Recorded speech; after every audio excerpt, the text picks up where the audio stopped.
This segment of the news is brought to you by Sun Oil Limited. Welcome back. One of two men wanted for murder has not only been caught, but formally charged and is tonight on remand. Charged with the killing of Mitchell Monroe was 24-year-old Byron DeMerit of Garden View, Burnett Road. Monroe was shot dead on September 16th while on Johnson Road, Fox Hill. According to police, two men in a gray vehicle pulled up alongside the teenager and shot him before speeding off. Monroe died in hospital. His alleged killer was not required to enter a plea when he entered court this afternoon before Chief Magistrate Joyanne Ferguson Pratt. He was instead remanded to the Department of Corrections until January 16th, at which time he can file for a voluntary bill of indictment, fast-tracking the case. DeMerit was not represented by an attorney. Meantime, fellow alleged murderer 23-year-old Michael Newland remains on the loose. Newland, a resident of Montel Heights, is between 5 feet 8 inches tall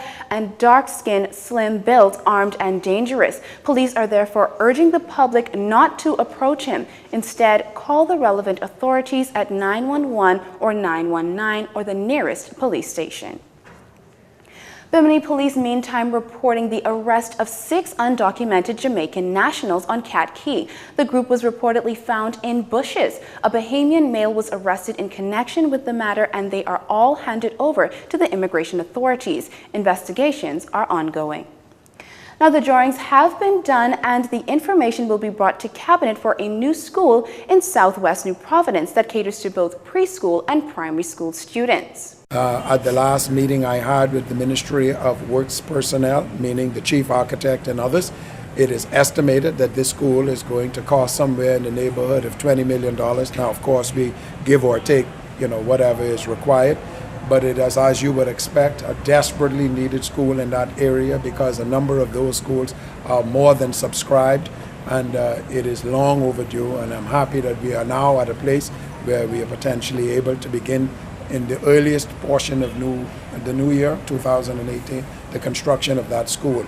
That, of course, is Education Minister Jeffrey Lloyd, who estimates that construction will take a minimum of 12 months and no more than 15 months to complete. The school will be on 18.5 acres of land off Gladstone Road near the Destiny Gardens subdivision. It's expected that some 650 primary school students and 100 preschool students will enroll. Also on the drawing board are plans for a new school in Inagua. With 2 new schools in the works, additional teachers are a given. So here's the plan. We are going to not only rev up teachers, but we are also going to do a more intensive audit of the teaching cohort that we presently have so that we can have the appropriate number of teachers in a particular school. We have uncovered that there are some schools who have more than the complement of teachers needed because of a reduction in the number of students that they would have had previously.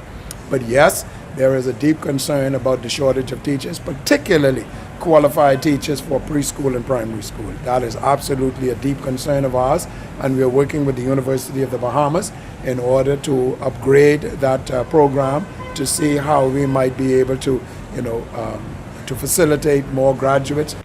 In the meantime, the government has engaged retired or soon-to-be retired teachers. Now, the Atlantic hurricane season may be coming to a close, but restoration efforts continue in earnest. And that's probably going to be the case for a while in the south, where Hurricane Irma was at her worst here in the Bahamas.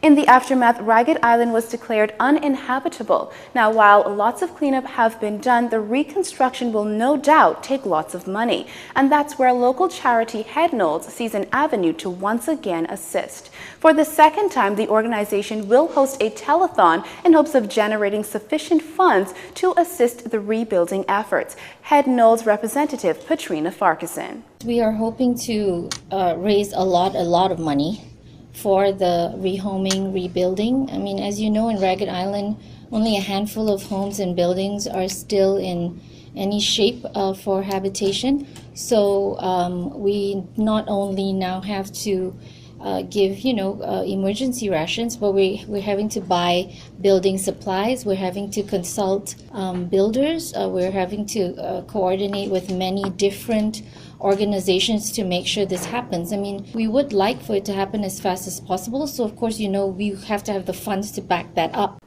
Alive's IT specialist Dwayne Davis tells us how the telethon will work and how you can donate. Is you can simply text donate 5, 10, 20, 50, or 100 to Alive 2548, and we will automatically deduct the money within the same day. But don't be afraid. If you don't have the money in your wallet, we give you until 9:45 every evening to top up and put the monies in. We will then remove the money from your wallet and will automatically go to Head Knowles. You can start donating now. All calls will be free and you will not be charged VAT in addition to your donation. Now, those of you with the BTC phone numbers can call 603-GIVE and use your debit or credit card. The telethon's event is Wednesday, December 13th from 8 a.m. to 6 p.m. Our final segment is right after this. This segment of the news has been brought to you by Sun Oil Limited.